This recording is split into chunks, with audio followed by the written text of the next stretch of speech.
Bonjour, bienvenue sur le podcast de la Réflexiothèque.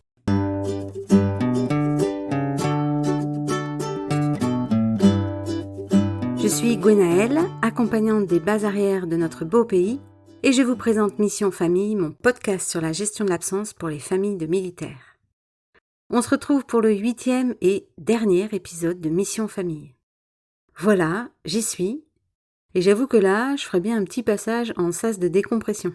Mais je vais m'appliquer et tenter de vous transmettre ma passion parce que on peut vraiment parler de passion quand il s'agit de parler du travail que j'ai découvert.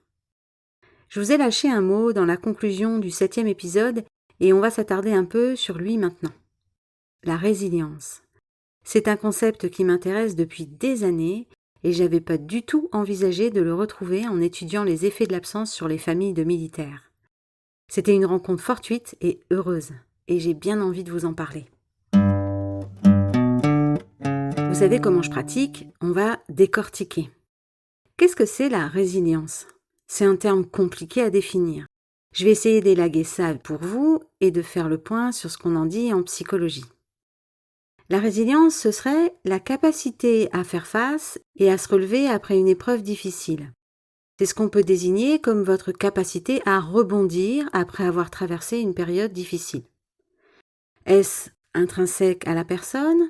Est-ce une compétence, donc s'acquiert-elle ? Est-ce un fonctionnement plus efficient ou plus positif qu'on rencontre chez un certain type de personnes ? La résilience serait-elle, elle aussi, un processus ? Un mode de fonctionnement plus stable, comme une trajectoire que suit une personne soumise à un événement douloureux ? C'est difficile de trancher. Et j'avoue que malgré la quantité d'articles que j'ai lus sur le sujet, j'ai encore du mal à le faire. Mais vous devez avoir une idée un peu plus précise maintenant. Pour ce qui nous concerne, on va dire que la résilience dans les familles de militaires, c'est une manière de s'ajuster au mieux au rythme des absences et projections opérationnelles. À la fin de ma conférence en 2015, j'évoquais déjà le travail d'Adriaan van Breda, qui fut assistant social puis chercheur en travail social et santé pour la marine sud-africaine pendant 16 ans. Il a commencé sa carrière en tant qu'assistant social et il ne s'est pas contenté de ça. Il a fourni un travail incroyable de production d'articles de recherche et a conçu et évalué des programmes et séminaires, notamment le séminaire de la résilience aux séparations, qui accompagnait les marins sud-africains et leurs conjoints dans le processus de séparation. Moi, c'est vraiment le genre de personne qui force mon admiration. Je me suis penchée sur une revue de littérature passionnante qu'il a consacrée à la résilience. Il y insère ses propres recherches et observations et son concept de résilience au déploiement. Il a déterminé 8 facteurs qui favorisent la résilience des familles de militaires face aux absences, mission, terrain ou exercice. En Afrique du Sud, d'ailleurs, dans la Navy, il réfléchissait à favoriser le recrutement des militaires sur cette base. Van Breda recommande le recrutement de ceux qui sont capables de supporter le rythme des missions et ce qu'il implique en termes d'adaptation. Le but, c'est clairement de limiter l'attrition, c'est-à-dire d'éviter qu'un trop grand nombre d'engagés mettent fin à leur contrat. La question que s'est posée Van Breda, c'est qu'est-ce qui fait que certaines familles de militaires parviennent mieux que d'autres à faire face ? Si on en croit ses conclusions, il y aurait effectivement un ensemble d'outils, d'habilités et de savoirs cumulés qui nous permettraient de mieux supporter le rythme de la vie de famille de militaires. Concrètement, il parle de 8 ingrédients ou capacités qui facilitent la gestion de l'absence. Je vais essayer de vous les rendre accessibles du mieux possible en vous livrant ma traduction de ces propos. Peut-être un jour en parlerai-je plus en détail sur le site de la Réflexiothèque. Mais pour le moment, listons ensemble ces 8 dimensions qui définissent la résilience des familles de militaires. En 1, on trouve la continuité émotionnelle. Van Breda fait référence au travail de Madame Vestal-Logan et au cycle du déploiement. Si certaines fluctuations d'humeur et dans les relations sont possibles et normales, comme on l'a vu au fur et à mesure des étapes du cycle, il n'en reste pas moins que dans ces familles, ces fluctuations sont moins importantes. On note chez elles une certaine forme de stabilité émotionnelle tout au long du cycle. En gros, c'est moins les montagnes russes, même si le processus n'est pas linéaire. En 2, l'attitude positive. Déjà vis-à-vis de la séparation, mais aussi de l'organisation militaire. C'est-à-dire que la famille, et on vise plus spécifiquement la conjointe du militaire, voit positivement et sans a priori négatif la vie militaire. Dans vie militaire, on englobe le rythme, les missions et tout ce que ça demande comme préparation, mais aussi l'unité, le régiment et même l'armée au sens large. L'attitude de la conjointe, car dans cette étude on parle bien de femmes, influence le moral et la perception du lien armée-famille du militaire. Le militaire a besoin que ces deux univers distincts soient conciliables et s'équilibrent. En 3, les soutiens de la famille. Il semble que le tissu social entourant la mère a un grand impact sur sa capacité et celle de ses enfants à bien vivre l'absence. Que ce soit la présence d'institutions, d'une communauté, de la famille, d'amis, si la famille de militaires a la possibilité de nouer ou d'entretenir des contacts et peut compter sur ce soutien extérieur, elle se sentira mieux. En 4, Van Breda parle des ressources financières, administratives et matérielles de la famille. La préparation financière de la mission, on l'a évoqué dans ce podcast. C'est le militaire qui anticipe la gestion administrative et financière avec son épouse. En gros, la famille a accès aux ressources financières qui lui permettront de pallier à l'absence et aux imprévus. Se sentir en sécurité matériellement favorise la stabilité de la famille. En 5, on trouve la capacité à se séparer et à réintégrer le partenaire et parent. Dans certaines familles, à force de nombreuses absences, il a pu être observé que le militaire est mis à l'écart, souvent suite à des problèmes rencontrés lors de son retour. On désigne la famille comme étant à renfermer, littéralement impossible de réintégrer le parent qui rentre. Dans les familles qui s'adaptent le mieux aux séparations, le militaire conserve sa place dans le rang, symboliquement, pendant l'absence. Elle ne disparaît pas. Une fois rentré, il la reprend. Les routines et rituels l'intègrent, et le militaire lui-même doit trouver les moyens d'occuper à nouveau sa place. En 6, les familles résilientes sont celles où les enfants sont aussi préparés et leur éducation orientée vers la résilience. On l'a vu, nos enfants font l'expérience du même type de cycle que nous, les parents. Les effets de l'absence, notamment sur les plus jeunes et les garçons, si c'est le père qui part, sont plus difficiles et plus intenses. Enseigner aux enfants des habiletés pour faire face, c'est mettre l'accent sur la préparation et la contextualisation. Mais c'est aussi, on en a parlé, montrer l'exemple, ouvrir le dialogue, offrir une écoute.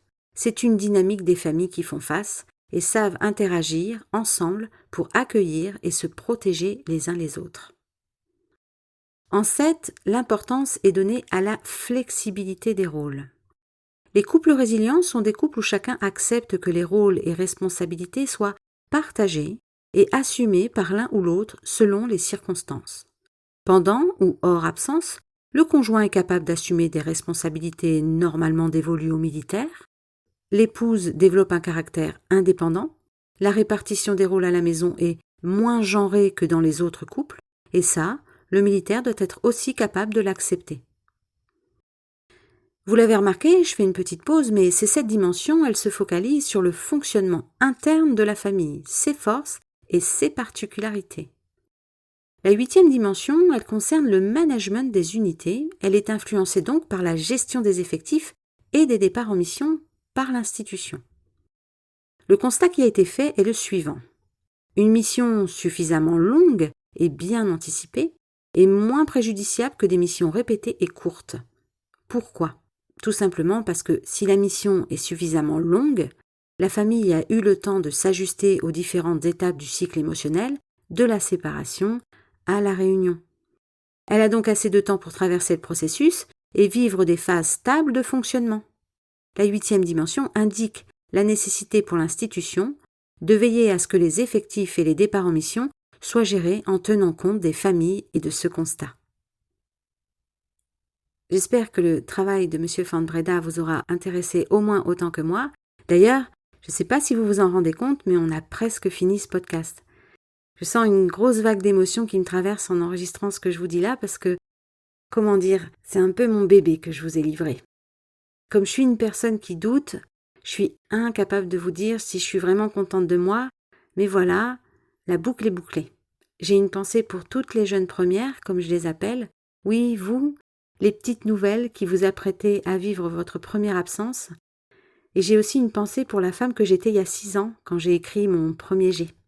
De cette fameuse semaine d'écriture en avril 2014 à ce milieu d'année 2021, je ne sais pas évaluer combien de temps j'ai consacré à la recherche en français et en anglais, à la lecture, la sélection des informations, leur mise en forme. Tout ce que je sais, c'est qu'entre la conférence Mission Famille écrite en 2014 et ce podcast, il y a à nouveau 2 mois de travail quotidien, de relecture, de recherche, d'articles, 26 nouvelles pages de notes et une vingtaine d'heures encore consacrées aux essais et enregistrements. Et je ne compte pas encore le traitement et le montage car à l'heure qu'il est, j'ai pas encore commencé. J'ai tenté de produire un contenu basé sur les preuves et le plus fourni possible. Mon rêve, ça aurait été de vous le présenter lors d'un séminaire dédié à toutes ces questions, parce que je suis tellement persuadée que c'est ce qui manque parfois à nos familles, une vraie main tendue, autre chose que 3 feuillets sur un site internet. Aborder le cycle émotionnel du déploiement et cette liste des ingrédients de la résilience intrafamiliale, c'était vous donner, selon moi, une mine d'éléments intéressants pour comprendre les mécanismes en action lors des séparations et apprendre à les gérer. Je vais conclure en partageant avec vous mon constat. À mon sens, ce mode de vie exige de nous une grande souplesse psychique, un travail personnel à faire pour accepter et gérer nos émotions, une capacité de résilience particulière, une très grande adaptabilité face au changement, un soin particulier à apporter à nos échanges, nos relations et nos réseaux, amis, collègues, proches, et surtout de développer notre confiance et ce sentiment de contrôle sur nous-mêmes et sur les situations afin de nous sentir en maîtrise des choses.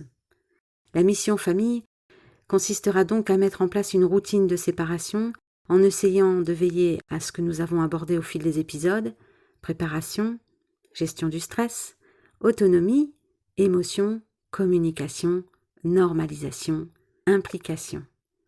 Chaque membre de votre famille va se fabriquer un mode mission, comme un costume, et devra être capable de l'enfiler, parfois sans préavis. Chacun de nous développera ses outils, ses méthodes. L'important restera toujours la confiance et l'attention que l'on porte à son conjoint, aux enfants et à soi. Merci pour votre écoute. Prenez grand soin de vous et de vos proches. Relevez le menton et faites-vous confiance.